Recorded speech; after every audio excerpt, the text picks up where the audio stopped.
Bangsa kita begitu lemah dokumentasinya. Ini saya nggak tahu. Sebenarnya ada faktor lain juga.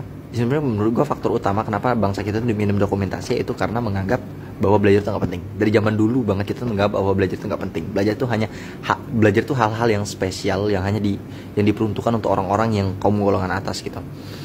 Dari zaman dulu, gue tuh pikir kenapa sih Cina tuh punya Mandarin, Korea punya Hangul, Jepang punya katakana, hiragana, dan bahasa Arab punya tulisan Arab dan sebagainya. Kenapa sih kita nggak punya? Sebenarnya kita tuh punya bahasa Sanskerta dan huruf Parawa. Tapi hal itu cuma dipelajari oleh kaum tertentu dan golongan-golongan atas. Jadi rakyat jelata yang mana sebenarnya jumlahnya paling banyak itu nggak punya kemampuan baca tulis. Jadi kita tuh nggak bisa baca tulis zaman dulu, cuma orang-orang tertentu aja yang punya kemampuan baca tulis. Makanya bahasa tersebut tidak diturunkan nggak sampai ke kita. Hanya jadi putus di kaum terdahulu. Kita nggak punya kesempatan untuk belajar bahasa dan aksara tersebut karena itu nggak diajarin ke rakyat jelata. Jadi zaman dulu tuh kita minim pendidikan. Kerja perang. Dan menurut kita juga bahwa bahasa tuh nggak terlalu sepenting itu.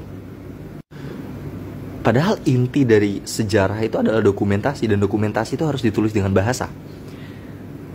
Makanya karena minimnya pembelajaran bahasa dan huruf-huruf zaman dahulu, kita tuh minim dokumentasi. Informasi yang kita dapat dari apa yang terjadi zaman dahulu itu dikit banget. Zaman kerajaan itu cuma bisa dilihat dari prasasti-prasasti yang nggak lengkap gitu. Dengan bahasa yang puitis juga malah. Jadi kita tuh minim informasi tentang apa yang sebenarnya terjadi zaman dahulu. Jadi fungsi dari sekolah itu bukan untuk cari duit, bukan untuk kaya doang. Kalau kaya banyak caranya.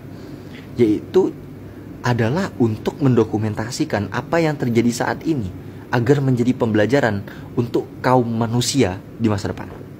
Sorry, maksudnya bukan kaum ya, maksudnya umat.